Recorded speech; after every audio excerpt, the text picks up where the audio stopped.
Please. I'll do better. I swear it. Just give me one more chance. The porch light still lives in my memory the way some sounds never leave your body. Yellow, humming faintly, a moth circling it while a grown man knelt on the boards I'd painted myself the summer before, begging me to take him back. I'll tell you how we got there. But I'm not going to rush it because the truth is, nobody just wakes up one day handing their whole life to a man who doesn't deserve it. It happens slowly. It happens one small, reasonable-sounding moment at a time, until you look up one day and 20 years are gone. So I want you to walk through it with me the way I actually lived it, not the summary. The whole thing, because I think some of you are living inside chapter 3 of this story right now and you don't even know it yet. I'm Rachel, 45 years old. This is the story of the man who once told me I'd gotten ugly, after I'd given him everything I had left to give. And the morning 6 months later when he knelt on my porch and begged me to take him back. He expected a woman who'd been waiting. What he found instead was someone he didn't recognize at all. If you've ever given so much of yourself to someone that you disappeared a little more every year, stay with me. Drop a comment when you get to the part that hits closest to home and subscribe. There's more where this came from. I was 23 the spring I met Marcus, and I remember the exact moment, the way you remember the beginning of every story that later breaks your heart. He was guest preaching at a small church 2 towns from where I grew up, filling in for a pastor who'd taken ill, standing behind a borrowed pulpit in a suit that didn't quite fit him at the shoulders. He wasn't polished. That was the thing that got me. He stumbled over a line halfway through his sermon, laughed at himself gently and kept going. And in that laugh, I saw a kind of honesty I hadn't seen in the men my parents' friends kept introducing me to, men with country club memberships and nothing underneath them. After the service, he found me by the coffee table in the fellowship hall, and he said something I've never forgotten even now. He said, "I saw you mouthing along with the second hymn like you knew it better than the choir did." I laughed. He asked my name like it actually mattered to him, not like a line, and when I told him he repeated it back slowly like he was setting it down somewhere careful. That was Marcus in those early days, attentive in a way that felt like being truly seen for the first time in my life. He remembered things, small things, that I took my coffee with too much cream, that I chewed the inside of my cheek when I was nervous, that my father's opinion of me mattered more than I wanted to admit. He called when he said he would call. He showed up early instead of late. Compared to the polished, absent men I'd grown up around, Marcus felt like solid ground. He had nothing materially. No car of his own. He borrowed his cousin's truck for our third date and apologized for the dent in the door the entire drive. A single room above a hardware store, one window, a hot plate instead of a stove. One suit, the same one from that first sermon, worn to every service after because it was the only one he owned. But he had ambition in a way that felt magnetic. He'd talk for hours about the church he was going to build someday. Not a building, he'd say, a family, a place where people who'd been overlooked everywhere else would finally be seen. I believed every word of it. I wanted, more than I had ever wanted anything, to be standing beside him when it happened. My father met him 3 months in, and I watched something close behind my father's eyes the moment he shook Marcus's hand. The particular, careful politeness rich men use on people they've already decided aren't worth their time. My mother, Diane, was quieter about it, which should have told me more than my father's coldness did. She had Marcus over for Sunday dinner exactly once. She watched him all through the meal, how he spoke to the housekeeper, how he answered when my father asked what he did for income, how his knee bounced under the table when the conversation turned to money, and she didn't say a single word for the rest of the evening. That silence scared me more than any argument could have. Later that night, after Marcus had gone, she finally spoke. I was standing in the kitchen doorway in my socks and she was at the sink, not looking at me, scrubbing a pot that was already clean. "Rachel," she said, "a man with nothing now isn't always a man building something. Sometimes he's just a man who's comfortable being small, and he's waiting for someone to make him feel big without ever asking him to change." I told her she didn't understand him. I told her that not everyone who has less than we do is a project or a warning. I was 23 and I believed with my whole chest that I was choosing a future no one else could see yet, that my mother's caution was really just a kind of blindness, the particular blindness of people who've never had to want anything. She let me have that. She always let me have my certainty, even when I think now she already knew exactly how the story would go. We were engaged within the year. My father, to his credit, never forbade the marriage outright. He simply made his disappointment a quiet, permanent weather system in every room he shared with Marcus. My mother helped me plan the wedding anyway because, as she told me once quietly folding napkins at the kitchen table, "Whatever I think of this, you're still my daughter and I'm not going to let you walk into your own life alone." We married in a church basement because we couldn't afford the sanctuary rental. My father walked me down a folding chair aisle, his jaw tight the entire way. My mother cried at the back of the room, not the happy kind of crying, though I told myself it was, because that was easier to believe on my wedding day than the truth. The first 2 years were, I want to be fair, genuinely tender. We didn't have money, but we had this shared mythology we'd built together, that we were choosing something realer than comfort, a marriage rooted in faith instead of ease. Marcus would come home from working odd jobs, exhausted, and still find the energy to sit on the floor of our one-room apartment and tell me about the church he was going to build, sketching it out with his hands in the air like he could already see the walls. I believed every sketch. I thought I was watching the early chapter of something extraordinary. Grace was born in our 3rd year of marriage. Caleb came 3 years after that. And it was somewhere in that stretch. I couldn't tell you the exact day because that's how it works. It never announces itself, that the sentence started. Didn't arrive all at once. It arrived in pieces over years, each one sounding at the time like tenderness. The first time was when I was pregnant with Grace, and I mentioned carefully that I'd love to finish the 2 years I still owed on my early childhood education degree once the baby was old enough for daycare. Marcus took my hand the way he always did when he wanted a conversation to feel settled before it had really begun, and said, "Not yet, Rachel. Right now, the Lord needs us to be patient." I heard patience. I didn't yet understand it was postponement dressed up as faith. The second time was 2 years later. I'd been sewing again.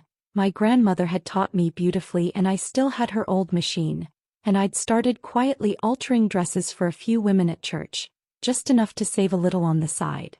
I told Marcus, hopeful that maybe one day I could turn it into something real, a small shop of my own. He smiled at me the way you smile at a child's ambition and said, "That's a sweet dream, Rachel. But right now the ministry needs both of us fully in it. Maybe when things are more settled." I heard both of us fully in it. I didn't yet understand that both of us had somehow already come to mean only me. By the time Caleb was born, I'd stopped bringing these things up at all. Not because I'd stopped wanting them, I hadn't, not really, not ever if I'm honest with myself now, but because every time I raised them I came away feeling slightly ashamed for having asked, the way you feel after interrupting something important with something small. Marcus never yelled about it. That's the part people don't understand until it's happened to them. He never once raised his voice over money, over my degree, over the shop I never opened. He simply, patiently, gently, made me feel that wanting those things at all was a kind of impatience with God's timing, and I loved him too much, trusted him too completely, to keep insisting I knew better than his calling. I remember standing in a grocery store parking lot the year I turned 31, counting coins in my palm to see if we had enough left for both diapers and dinner that week. Marcus was in the driver's seat waiting, and when I climbed back in, discouraged, he reached over and took my hand off the gearshift and held it. "We don't need much, Rachel," he said gently, like it was the kindest thing anyone had ever told me. "You've never needed much. That's what I love about you." I want you to understand exactly what I heard in that sentence because it matters for everything that comes after. I heard devotion. I heard a man who saw me as strong, as unshakable, as enough exactly as I was, needing nothing extra to be loved. For years, I told that story to myself on the hardest days, the way you'd hold on to a warm stone in a cold pocket. I did not hear what it actually was. I didn't hear relief. I didn't hear a man quietly grateful that I had finally, fully stopped expecting anything from him at all. Here is what I need you to understand before I tell you what happened next, because this is the part most people skip past to get to the villain, and it's the part that actually matters most. I gave things up slowly, one at a time, the way a room goes dark before you notice you're standing in it. Not in one dramatic moment but in 100 small reasonable-sounding ones, each one wrapped in a sentence that sounded, in the moment, exactly like love. By the time Grace was in school and Caleb was still small, I had stopped wearing anything but a small, careful rotation of the same few outfits, the same handful of dresses and blouses worn again and again, mended and remended, restyled with a different scarf or a different brooch so no one at church would clock that it was the same clothing, service after service, season after season for years. I told myself this was humility. I told myself God saw my sacrifice even if no one else did. There is one night I keep returning to because it's the night I should have understood everything and didn't. Grace was 9, Caleb was 6, and it was the church's annual banquet. The one evening a year Marcus insisted we represent the family well. I stood in front of my closet a long time that evening, holding up the few pieces I had, trying to decide which looked least tired under fluorescent light. Days earlier I'd seen an invoice on Marcus's desk for new landscaping at the church. Flowers, a stone walkway, imported soil for the beds out front. While I was still mopping our own leaking roof with bath towels every time it rained hard enough. I asked him about it in the car on the way there, gently, the way I'd learned to ask him anything by then. How is it we can landscape the church grounds, I said, but we can't get our own roof fixed? He didn't even turn to look at me.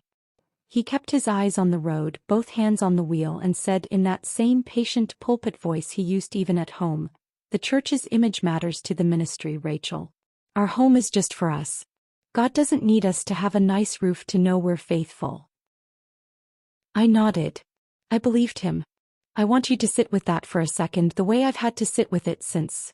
A woman nodding along in the passenger seat, agreeing that her own comfort mattered less than curb appeal for people who would never once set foot in her kitchen to see the towels on the floor.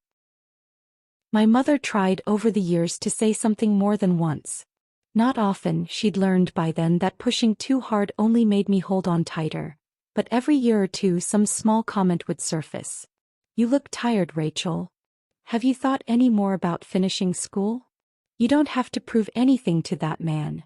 I brushed all of it off, gently, the way you brush off someone standing too close to a fire you've decided isn't dangerous. The last time, though, the one that stayed with me, she didn't offer advice at all. She just looked at me, really looked, the way mothers do when they've finally run out of words, and said, "Rachel, I'm not going to keep fighting you for your own life. But I'll be here when you're ready to fight for it yourself." I told her I didn't need saving. I remember how certain I sounded saying it, how offended I felt on Marcus's behalf, as if my mother had insulted something sacred instead of trying one more time to hand me a way out. I was so sure of that sentence. I had no idea, standing in her kitchen that afternoon, just how wrong I was about to be proven. If you've ever told the people who loved you that you didn't need saving and you were wrong, you already know where this is going. Keep watching. It was a Tuesday. I remember that detail with the strange, sharp clarity you only get on the worst day of your life. I was doing laundry, his laundry like always, when a receipt fell out of his jacket pocket. A hotel 2 hours away in a city he had no reason to be in. I stood there holding it a long time before I let myself understand what I was looking at. I didn't confront him that night. Not because I was weak, but because some part of me, some old 22 years married part of me, already knew. I think I'd known for a long time and hadn't let myself look directly at it, the way you don't look directly at the sun even while you feel it burning your skin. I waited 3 days. On the third night, after the kids were asleep, I set the receipt on the kitchen table between us and asked him quietly, "Who is she?" He didn't deny it. That was almost worse than if he had. "I think we both know this marriage stopped going anywhere a long time ago," he said. I laughed, not because anything was funny, but because my body didn't know what else to do with what I was hearing. "Going anywhere?" I said. "I gave up everything for this marriage. My school. My business." "What do you mean, going anywhere?" "I know you did, he said. Notice what he didn't say. He didn't say I'm sorry. He said I know, the way you'd acknowledge a debt you had no intention of repaying. But I can't keep pretending there's something here that isn't, he went on. You've changed, Rachel. Changed how? He was quiet a moment. Then he said the sentence I will carry for the rest of my life. You used to have a light in you. I don't know where it went. A real silence followed. The kind with weight, the kind that presses on your chest until you forget how breathing works. I sat there and understood all at once that this man was blaming me for losing the very thing his neglect had drained out of me, as if it had evaporated on its own, and not because of 2 decades of counting coins and the same dresses and every dream I'd folded up and put away. Her name is Danielle, he finally said. She's 28. 28. Younger than my wedding dress would have been if I still had it. I'd sold it 3 years into our marriage to help cover Caleb's hospital bill. Does she know about us? About Grace and Caleb? Of course she does. Almost defensive, as if I'd insulted him by asking. And she's fine with that? He shrugged. She shrugged. She understands the situation is complicated. Complicated. 22 years of my life, folded into a word he used the way you'd describe a scheduling conflict. Something colder and clearer woke up in me that night, underneath the devastation. And it started asking a very practical question. How? How does a minister with a modest congregation afford a 28-year-old mistress, a second apartment 2 hours away, hotel stays? We'd been turning down a new roof for 4 years. Where was this money coming from? I didn't sleep, I just could not. I sat at that kitchen table long after Marcus had gone to bed like nothing had happened, and I started pulling every document I had access to, old bank statements, tax papers I'd signed without reading, church financial reports I'd filed away in a drawer because Marcus always said the numbers side wasn't something I needed to worry about. It took 11 days to see the full shape of what I was looking at. Marcus had been quietly building wealth for over a decade. A property in another county, purchased under a business name I didn't recognize. Investment accounts. A savings balance that made my knees weak, sitting alone in the dark at the same table where I'd once counted coins to buy diapers. He hadn't been poor. He hadn't even been struggling, not for years. He'd been choosing to keep me small, doling out the bare minimum, telling me the Lord was testing us, while quietly funneling money somewhere I'd never see it, never touch it, never be able to leave with it. Every dress I let out. Every leak I mopped myself with towels. Every dream I folded away because, we don't have it, Rachel. All of it had been a lie he told so convincingly I told it to myself too. I photocopied everything before I confronted him with it. I want to tell you why, because it matters for what came later. I'd spent 22 years being told my memory couldn't be trusted, that I misunderstood things, that I was too emotional to see situations clearly. I was done arguing from feeling. From now on, I was going to argue from paper. When I finally laid it all in front of him, he didn't even have the decency to look ashamed. He looked inconvenienced, like I'd found something that was rightfully his to keep hidden, and my finding it was the transgression, not the hiding of it.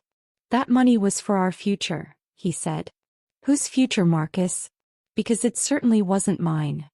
He didn't answer that. He never did. I want to tell you about a woman named Loretta because without her, I don't know that I'd have had the nerve for what came next. Loretta ran the fabric and alterations shop 2 blocks from the church. I'd been dropping in for years, buying thread I could barely afford, dreaming out loud about the shop I never opened. When I finally told her what I'd found, sitting in her back room surrounded by bolts of cloth, she didn't gasp or pity me. She just poured 2 cups of coffee, sat down across from me and said the thing I needed to hear more than anything else that entire year. Rachel, she said, people will look you in the eye and lie to your face for years. Paper won't. Keep every piece of it. Not to hurt him, to protect yourself. A woman with proof can't be told she imagined her own life. I filed for divorce 4 weeks later. And I decided somewhere in those 4 weeks, that Marcus wasn't going to get to tell this story his way to the whole congregation the way he'd told the roof story, the landscaping story, the not yet soon story for 20 years. If people were going to hear about the end of our marriage, they were going to hear it with the receipts on the table.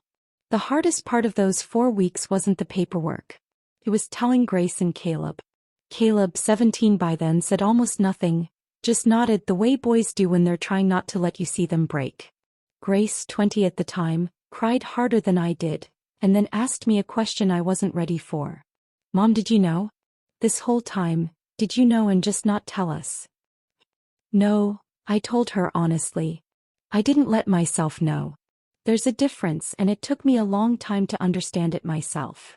She held my hand across the table that night, the way I used to hold hers when she was small and scared of the dark. I'm proud of you, she said, for finally turning the light on.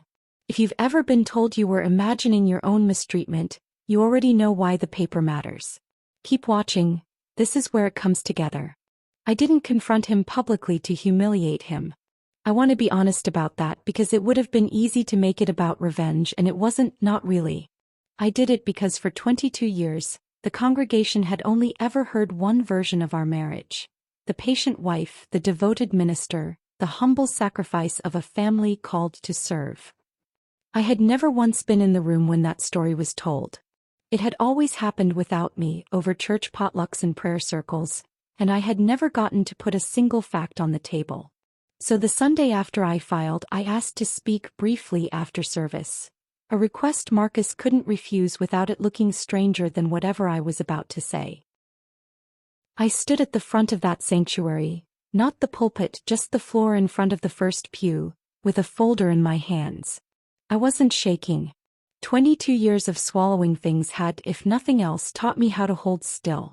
I didn't raise my voice. I told them plainly that Marcus and I were divorcing, and that before they heard his version, I wanted them to have mine in his own numbers. I read the balance of the account he'd hidden. I named the property. I said the words 28 years old out loud once and let the room sit in it. Marcus stood at the side, and I watched his face do exactly what my mother's silence had once done to me, go very, very still. He didn't deny a single figure. He couldn't. I had photocopies of every one of them in my hand. Someone in the third pew gasped. An older woman I'd served alongside for 15 years put her hand over her mouth. And Marcus, who had never once in our marriage raised his voice at me in public, finally did. Right there in front of the people who'd trusted him with their Sundays for a decade. He said I was airing our private business like a bitter woman. He said I'd twisted things. I let him finish. Then I said the only sentence I'd prepared in advance. You told me I'd never needed much. I'm here today because I finally understand that wasn't a compliment. It was a plan. I folded the papers, thanked them for the years of community, and walked out. I didn't look back to see his face. I didn't need to. The silence behind me told me everything. Loretta was waiting for me in the parking lot. I hadn't told her I was going to speak that morning, only that I might need someone nearby. She didn't ask how it went. She just opened her car door, let me sit, and handed me a cup of coffee from the thermos she kept in her console, like she'd known, somehow, exactly what kind of morning it was going to be. You did that with more grace than he deserved, she said. I didn't do it for him, I told her. I know, she said. That's why it worked. 6 months after our divorce was finalized, I heard through people who still attended that Marcus and Danielle had left together for a fresh start in another state, taking with him the last of what I hadn't managed to freeze in the proceedings, nearly $340,000, built from over a decade of quiet withholding from his own family. 3 months after that, a woman from the old congregation called to tell me, carefully, that Marcus had shown up at his brother's house 2 states away. Alone. Broke. Danielle had taken almost everything, the accounts, the car, even a ring that had belonged to his late mother, which he'd let her hold for safekeeping. She'd been gone 6 weeks before he even understood the extent of it. She hadn't raised her voice once, from what I heard.